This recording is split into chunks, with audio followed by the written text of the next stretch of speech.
In 2022, I was tasked with writing an essay about a piece of artwork that utilizes appropriation and how the piece's narratives can be interpreted through it.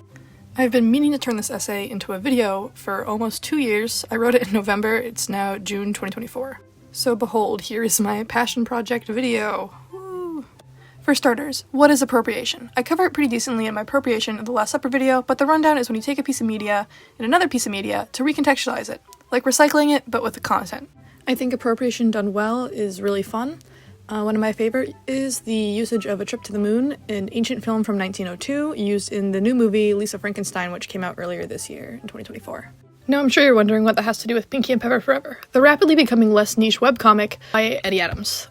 Well, you see, Pinky and Pepper Forever are appropriated characters from the Bridge Direct's failed doll line Pinky Cooper and the Jet Set Pets.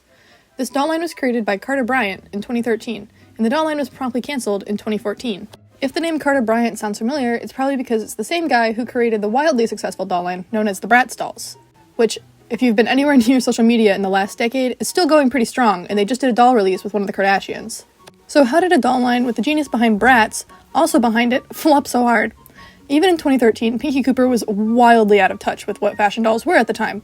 The Jet Set Pets were competing with the brand new Ever After High dolls that were also released that same year, as well as the already popular Monster High dolls that just had the 13 Wishes movie come out.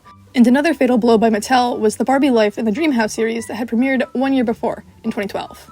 And on top of that, in 2013, Bratz were still going plenty strong, and even then, that's a pretty vague description of the doll industry at that time. So while the Pinky Cooper dolls had so much potential, they fell into an uncanny valley at the time. Doll girls with pet dogs that wear extremely underwhelming fashions for the time. Sorry, Pinky Cooper. No kid was picking you over 13 Wishes Draculaura. But what else did the wonderful Pinky Cooper and the Jet Set Pets have to offer us? Like all brands that targeted girls between the ages of 9 and 13 in the 2010s, there were animated webisodes, and what the dolls lack in style, the webisodes ensure that the characters lack in personality. All three of the Pinky Cooper characters are sugary sweet, copy-paste protagonists that have varying occupations, such as fashion blogger, fashion designer, and teen DJ. And they travel the world doing fashion things. Not really much happens, there doesn't seem to be much of an overarching plot, just fashion, a mild inconvenience, followed by a criminally positive attitude in every 3-minute episode. While Pinky Cooper was trying to keep up with the competitors' webisodes, there just wasn't enough in the webisodes to really drive it home. While Ever After High had some insane character conflicts such as signing your fate away or die, Pinky Cooper had fashion blog parties to attend in Paris.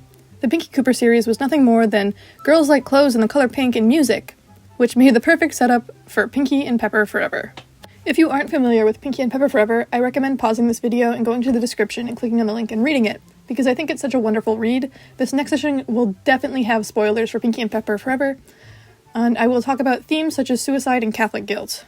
In Pinky and Pepper Forever, Eddie Adams has appropriated the characters Pinky, as in the Pinky Cooper, but it's spelled with a Y now, and Pepper Parson, specifically the Pepper with the hair from the Pepper's Night Out fashion pack. And they're no longer a soulless fashion blogger or a teen DJ. They're college students studying art and they're in love. Pinky and Pepper are girlfriends who live together in their apartment and they're not really happy. Pepper struggles with her family life. We see her have a conversation with her mother who refuses to accept that Pinky is anything more than a roommate. Another example we see is Pinky and Pepper talk about believing in God and talking about how they could love someone who believed in God, and this weighs on Pepper throughout the comic. Her Catholic guilt is showcased loud and clear. And then there's Pinky. Pinky feels as if no one takes her artwork seriously, and when she talks to Pepper about it, she feels as if Pepper isn't being genuine with her. Pepper is sweet and probably supports Pinky and just fumbles on what Pinky needed her to say in order to comfort her. Pinky feels guilty about dragging Pepper into her issues and her coping mechanisms. Pepper supports Pinky, and there's just a disconnect. They very clearly care about one another, and neither of them have a solution. Their struggles in the comic are innately human. Religion, attraction, relationship problems, and imposter syndrome are all so human in nature. And when in contrast with the original Bridge Direct's versions of Pinky and Pepper, it's a breath of fresh air. The one-dimensional characters are suddenly real people. It provides a truly wonderful narrative about how content for girls and girls in media were so much like cardboard cutouts of people. Feminine emptiness and nothing more. Pinky and Pepper are both feminine in Eddie Adams' iteration, but they're still people with genuine character flaws. Comparing the Bridge Direct's Pinky Cooper to Eddie Adams' Pinky does not do justice for the original source material. Pinky Cooper and the Jet Set Pets is a pinnacle of mindless content for girls, while Pinky and Pepper Forever provides characters an audience can read about and genuinely relate to, and I think that is so important in media. It is definitely important to note that Pinky and Pepper Forever and Pinky Cooper and the Jet Set Pets are definitely not targeted at the same audience, As Pinky and Pepper Forever are definitely not appropriate for younger audience, it raises the point of why can't media specifically for younger girls have characters that have prominent internal struggles. While it is not much of an issue in media kids these days, it was an interesting way to interpret Eddie Adams' work, especially when looking at narratives that show protagonists that don't even have their own best interests at heart and take to solving their problems in an unhealthy manner.